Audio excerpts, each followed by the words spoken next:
Assalamu alaikum students. Today we are going to do price elasticity of demand and its degrees. Now this is the formula.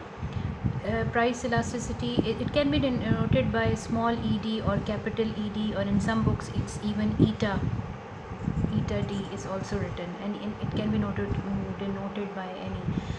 Okay, it's percentage change in quantity demanded divided by percentage change in price. Now we can also write it like this: change in quantity divided by Q1 into 100 divided by change in price divided by P1 into 100. Now simplifying it, we further get change in quantity divided by Q1 divided by change in price by P1, since 100 and 100 cancel out. Now simplifying it further, changing this sign into multiplication, change in quantity divided by Q1 multiply by P1 divided by change in price. So making it further neat, we can write it change in quantity divided by, you put it here, change in price, and you take single variables towards one side, P1 divided by Q1. Now what is change in quantity? It is simply second quantity minus the first quantity, Q2 minus Q1. Change in price is P2 minus P1 into P1 by Q1. So here we go, we have our formula of price elasticity of demand, but we need to understand what does price elasticity of demand means. Now we have learned that when there is a change in price, it causes some kind of a change in quantity demanded. But if we need to measure how much change has come about in quantity demanded due to how much change in price, then there we use the concept of price elasticity of demand. So price elasticity of demand refers to it's a measure, okay, it's a measure of responsiveness. It's a measure of responsiveness to changes in price which lead to changes in quantity demanded. And again, I will repeat, when we want to see how much change has come about due in quantity demanded due to certain change in price, we use the concept of price elasticity of demand. Now let's move to our other concept, that is degrees of price elasticity. Me change the paper. Now degrees of price elasticity can be, let me put the paper in frame so that you can see everything. I hope it's okay now. Now there can be different degrees of price elasticity of demand. It can be equal to 1, it can be equal to 0, it can be greater than 1, it can be less than 1, or it can be even equal to infinity. Remember, I told you when changes in price bring changes in quantity demanded, so that change can be nothing, that can be a lot of change, that can be a very little change, that change can be infinite of one in a kind, or it can lead to some unitary change. So let's see what these degrees of elasticity mean. Let me begin with the simplest one first. Let's start with this. When price elasticity of demand is 0, what is it called? In other words, it is called perfectly inelastic demand. Inelastic, this should be clear enough that it means no response, zero response. Now let's assume we have a demand schedule, a very short one. Okay, let's say price of some commodity, a pen, let's say was rupees 5.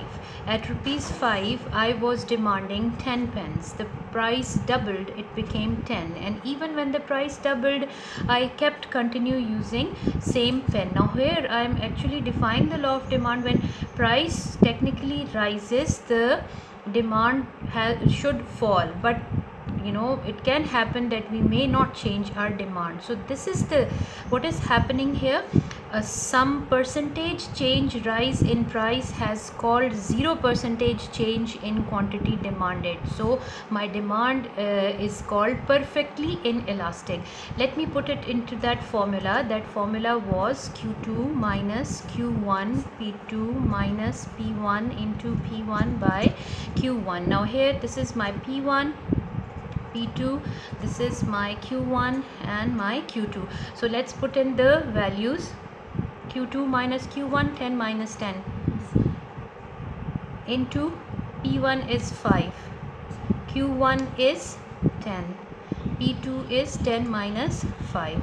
The rest of the story remains, only this part should be enough. 10 minus 10 is 0, so anything multiplied by, no matter what the values are, it will turn out to be 0. So elasticity of demand is 0. It means that there has become changes in price have led to no change in quantity demanded. Now when I want to draw this, let's see what kind of a demand curve I get. X-axis quantity demanded, y-axis price, let's say 5 and 10, and over here 5 and 10. So when the price was rupees 5, I was demanding 10 pence. When the price rose to rupees 10, I kept continue demanding the same number of pence. So when I join these 2 points together, I get my vertical demand curve, which shows inflexibility. So this is how inflexible demand would probably look like. So this is the demand curve that shows zero elasticity. Okay. Now let's move on to the second one. Let's discuss this one now. Let me change the page again. Elasticity of demand can be equal to 1, or it is called unitary elasticity. Now remember, percentage change in quantity demanded divided by percentage change in price, that is the formula of elasticity of demand. So when the percentage change in price and quantity demanded is the same, it's going to give us answer of 1. Let's see it through an example. Let's imagine price of something was rupees 100. Okay, at rupees 100 I was demanding 10 items. When I means, I not necessarily mean myself, they may be, as a demand in a market. Okay, so when the price rose to 130, over here you can see what is the price change. 30% price has changed. So 30% change in price brings about same percentage change in quantity demanded. This means that my demand should fall to 7. 30% change here, 30% change here. So let's put it in our formulas.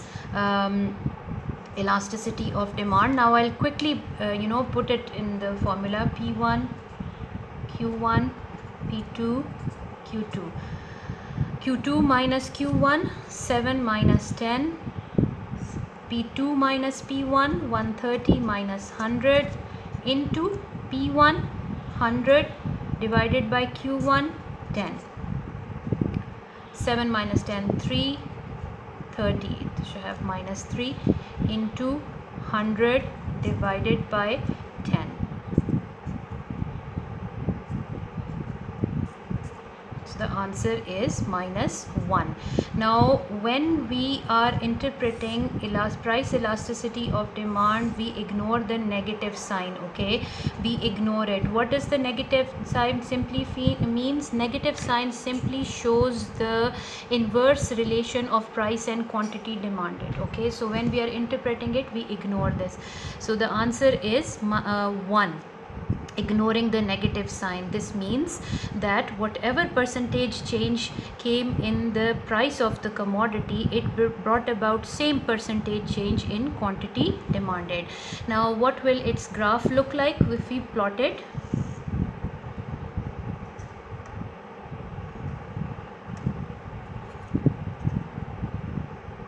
Okay, let's see.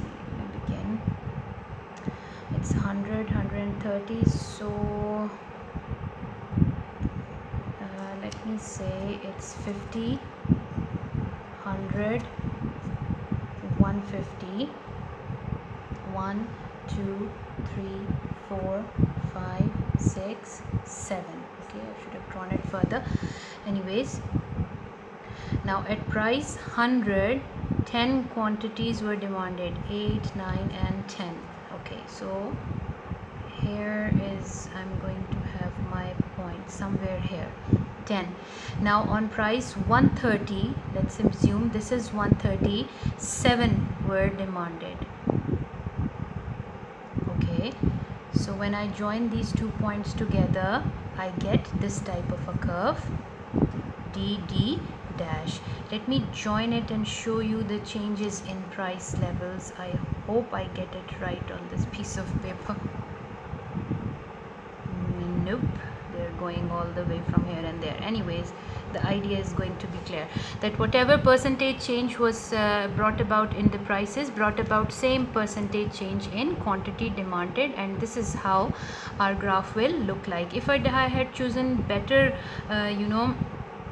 scale, my graph would have looked perfect and it would have looked somehow like this. Okay, so if I remove these values, and this graph will definitely move here and look like this.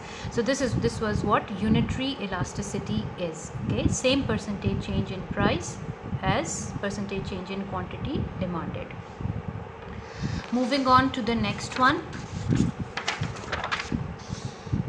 Next degree of elasticity of demand.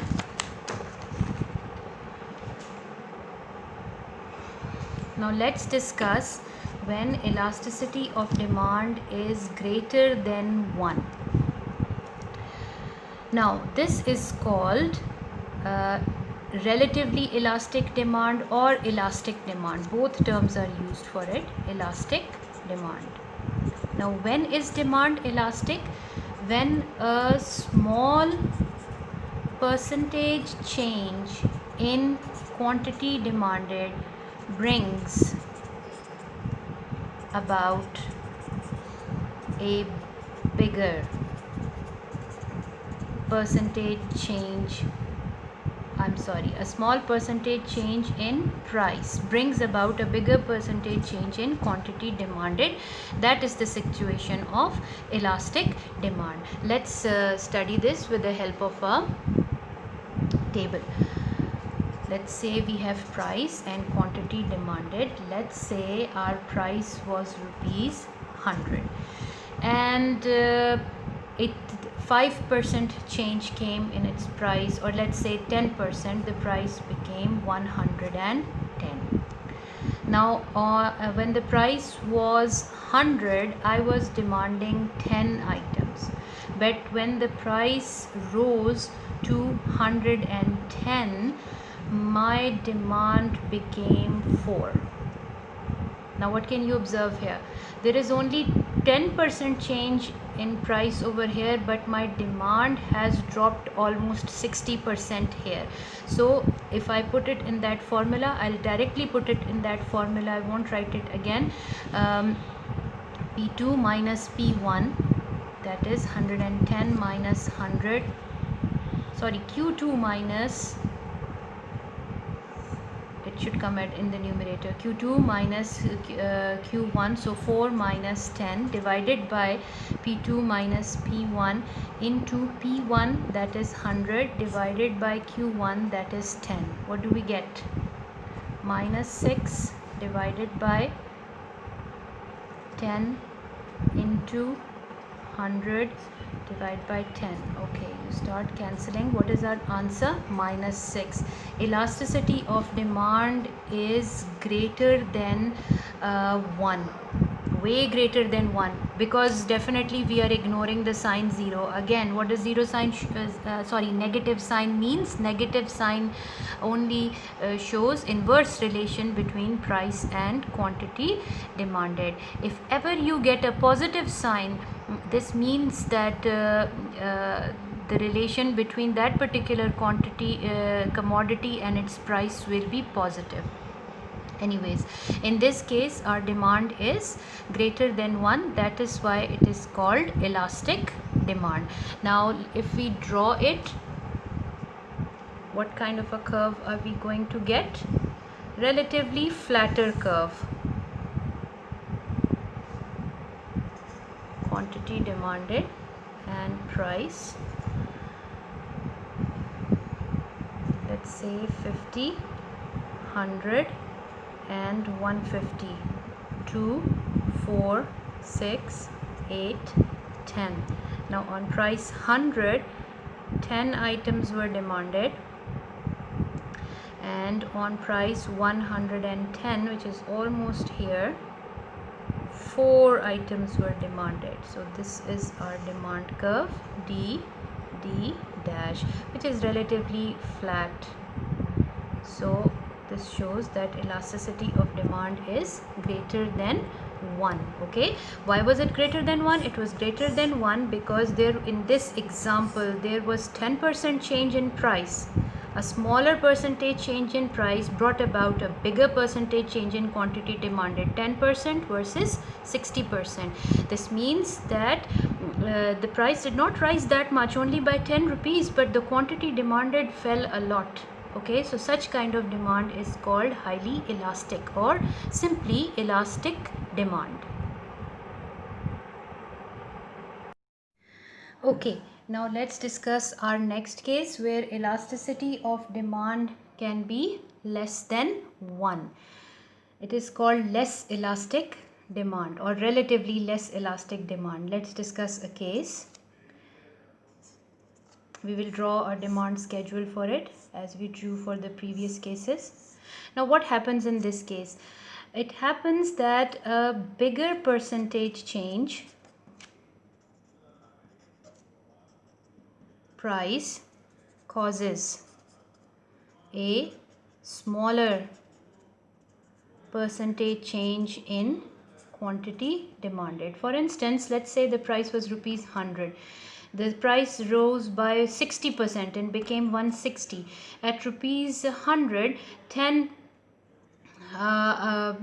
pieces of that particular item were demanded, but that item is rather a necessity. People could not drop their demand that much, and only they dropped it by, the demand dropped by only 20%. So let's say it became 8. Now if we put these values in our formula, we will definitely get an answer less than 1. Q2 minus Q1, 8 minus 10, P2 minus P1, 60 minus 100 into P1, 100 divided by Q1, that is 10, minus 2 divided by 60 into 100 divided by 10.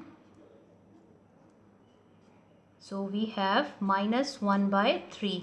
Now ignoring the sign of minus, we see that elasticity of demand is less than 1. This means a 60% change and brought a 60% change in price has brought about or caused only 20% change in quantity demanded. Now if we draw a graph, what do we see?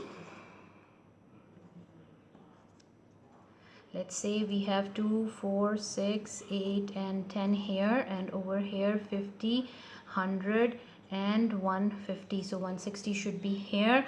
On 100 our demand is 10, and on 160 our demand is 8. So we have this point. Now when we join these two lines together, we get our demand curve dt dash, which is rather steep. It is not that flat, and it shows that elasticity is less than 1.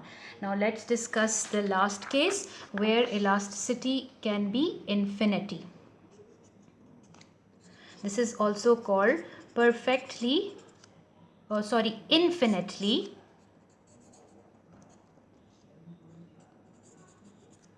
elastic demand. Infinitely elastic demand. Now what is the case of infinitely elastic demand? When the demand is infinitely elastic, it means that we're at the prevailing price.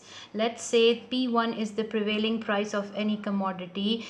Demand is infinitely elastic. At this prevailing point price, infinite quantities will be demanded. So our demand curve will be a horizontal line, dd dash, and if this person intends to increase the price a little bit, the demand is going to drop to 0. So this is what is infinitely elastic demand. At the prevailing price, infinite quantities are demanded. Now, with this we come to the end of our degrees of elasticity, but before signing off, I will just tell you one last thing, that whenever you see a straight line demand curve that looks like this, always remember, let me mention the variables.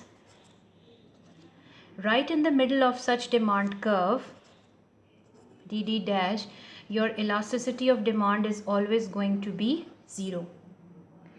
In the area below this line, below this point, your elasticity of demand is always going to be less than 1. In this upper segment above this middle point, your elasticity of demand is always going to be greater than 1. This particular point, it's always going to be equal to 0. At this particular point, it is going to be infinity. Since this topic is not discussed in today's lecture, I will discuss it in detail in my later video. But since we discussed the last degrees today, I thought it would be better to give an idea of a straight line demand curve to you right now. And this thing might appear in objectives. They might show you a particular area in the point with no table to tell you what is P1 and what is Q1, and you will not be able to calculate. But if there is a point highlighted at any area of a demand curve, just by knowing this information, you will be able to answer that objective. And that's about it. Thank you for listening so patiently. Thank you.